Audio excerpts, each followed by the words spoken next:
Despicable Me, you know, I really enjoyed that film. Oh, there's a sequel, Despicable Me 2. Not bad. Despicable Me 3. Okay. Despicable Me, no, it's a Minions movie.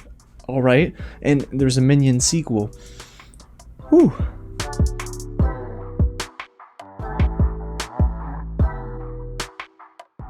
What's going on, everyone? James here with another real review, and today I'm going to talk all about Minions The Rise of Gru, which hits theaters July 1st. A huge thank you to Universal Pictures for giving me the chance to watch this early for review, so when you see it, let me know down below in the comments exactly what you think of the film. And hey guys, if you're a Minions fan, I think you're going to enjoy this. The film was directed by Balda, and it stars Steve Carell as Gru, Taraji P. Henson, Michelle Yeoh, RZA, Jean-Claude Van Damme, and well, a lot more. It's a pretty surprising ensemble voice cast, trust me. Now, the movie itself is, yes, very much about the Minions, but it is really a story that is more of an origin tale for young Gru and how he aspires to be a part of the Vicious Six, which is, yes, a riff off the Sinister Six, a group of supervillains in the Marvel universe. But man, it's gonna be something the kids will love. But did I enjoy the film? Now, I'll dive into everything I thought worked and didn't work with Minions The Rise of Gru. But before we get into all my thoughts, if it is your first time here at the channel, welcome to Real James, where I love talking about movies and TV just like this. So if you do too, go ahead and hit the big red button below,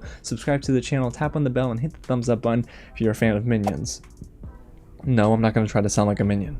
It's not happening. Alrighty, y'all, so you know what? Let's start off on a positive note and get right into what I thought worked with Minions, and it starts with exactly what I've been saying so far in this video, which is kids are gonna eat this up. Our theater was packed with families, kids, young, teens, older adults, and boy, were there so many laughs in this movie, primarily from the kids, and that's because Minions, at least the first film, if you haven't seen it, it really is just about the Minions. They have done a good job, I should say Universal has done a good job at making the Minions, well, pretty adorable sometimes. They're kooky, they're zany, and it really is everything you've come to love if you are a fan of Minions. You got them speaking Spanish, you got them speaking broken English, and, well, this language that the Minions always try to speak in, but I actually found some of the gags funny, at least in the first act. And hey, there was some fun voice work as well with Taraji P. Henson, who voices Belle, one of the villains, of course the leader of the Vicious Six,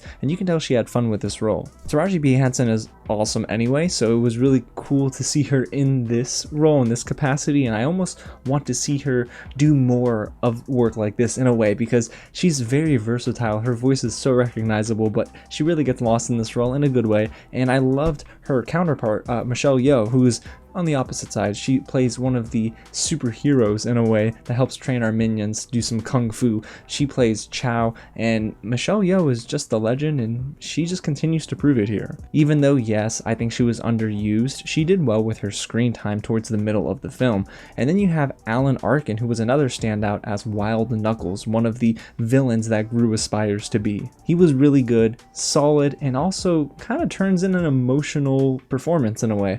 I can't tell you why, but it kind of hit me a little bit towards the end. And when it comes to Illumination, I actually really like their animation style. I know some people don't love it, but I enjoy it, and I thought it looked really clean here, and there was some nice lighting. I'll tell you, in the first 10 minutes, I'm thinking, boy, this is really sharp, and I just felt everything was working from a technical standpoint with the animation, and yeah, I would say that maybe kids won't really notice the difference, but this seems to be a step up from what we were getting from Despicable Me 3, for example. And you know what? I gotta hand it to those behind the scenes, because this was a short film. It had a tight runtime, and I'm kind of glad it didn't overstay its welcome. Whether or not I enjoyed the story itself, which we'll talk about in a little bit, the movie needs to get some props for honestly being short. It didn't have to sit there and indulge in itself. It was present. It did what it needed to do, which is make kids laugh, and then it exited the room. So yeah, I think this is going to be a fun film to throw on if you're babysitting, or if you're a parent who needs to just get their kid laughing so hard to where they fall asleep at night, because this film will actually accomplish that. But you guys, with all that being said, I have to dive into the negatives now. We got to talk about why this movie didn't work for me. I'm a big fan of Despicable Me 1, 2, and 3, and guys, I can really only handle the Minions in small doses anyway, so I knew going into this film that it might not be for me, and it really wasn't. After the first act, the movie gets really dry, the humor begins to run out, and the story gets really shallow. It tries to do two things here. It establishes the fact that, yeah, we're gonna have some minion moments, music, needle drops, and it's gonna be so funny. And then you also have the other side of the coin, which is we're going to try to establish a main plot with the Vicious Six and finding this stone, essentially, that when the clock strikes midnight on Chinese New Year, they become so and so. It's like this whole tale. I don't really know how to explain it without spoiling it, but yeah, it's basically that. And that's the main storyline, but the problem is it doesn't really do a good job at executing that, and it actually is probably one of the worst parts of the film when they actually dive into it in the third act. It's all over the place, unfortunately, and it's not really consistent. And then you also have the fact that, well, this movie's not going to speak very well to adults. I can see kids loving this. I can see them laughing and having a great time. But I don't really see a lot of adults loving this film the same way. Sure, there are going to be some adults that say, you know, the minions are cute, I'm going to laugh right along with them, and that's fine. But there aren't really a lot of jokes here that kind of speak to adults. And when there are, I laughed, but when there aren't, it doesn't really always hit for me. The jokes are honestly pretty shallow. There's a lot more butt jokes than I anticipated with minions and humans alike, but it was just a lot of low-hanging fruit. Seriously, after a while I kept thinking, okay, they're running out of ideas because, well, when the jokes kind of run dry, they just throw in a minion and their butt is on screen and all of a sudden the kids start laughing going, ew, that's so gross, and okay, I get it, but come on, be a little bit more clever. And you might have noticed that among the voice cast that I mentioned in the positives, Steve Carell wasn't present. I can explain. Steve Carell is an awesome actor. I love him. I love when he does comedy. I love when he does drama. The dude is an all-around great actor, and I hopefully will be able to interview him one day. But in this movie, he's just Steve Carell again. If you've seen him as Gru in Despicable Me 1 through 3, it's the same thing, just kind of toned down and maybe a little bit phoned in, unfortunately. His performance kind of lacked impact. There wasn't really much there for me to chew on, and I kept thinking, where was that charm in Despicable Me 1, 2, and 3? Why isn't it here? Sadly, it just felt like a shell of his performances from those movies, and here with Minions: The Rise of Gru, there wasn't much for me to say, you know, this was pretty darn good. It was just Gru, and that's about it. So if you like that, you'll be okay with it, but I think I was looking for a little bit more. So overall, you guys, what do I think about Minions: The Rise of Gru?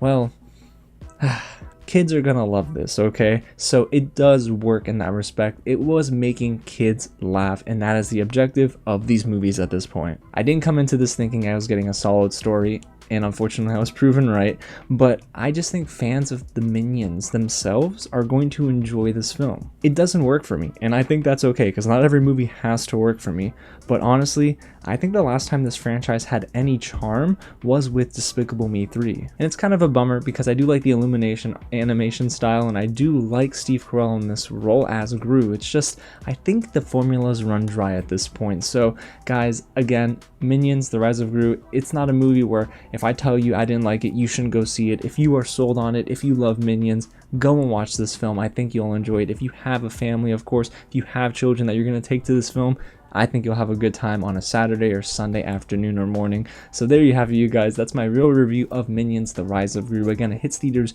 July 1st. So when you see it, let me know down below in the comments, what did you think? Go ahead and tell me, do you agree, disagree, or are you kind of in the middle when it comes to my opinion, of course, on this film? And if you haven't already, hit the big red button below, subscribe to the channel, tap on the bell, and hit the thumbs up button if you're a big fan of Minions. And, well, Minions. I mean, gosh, they're just everywhere. And there weren't many banana jokes in here either. You know, the banana. That actually kind of made me laugh, or it would have made me laugh if there were more banana jokes.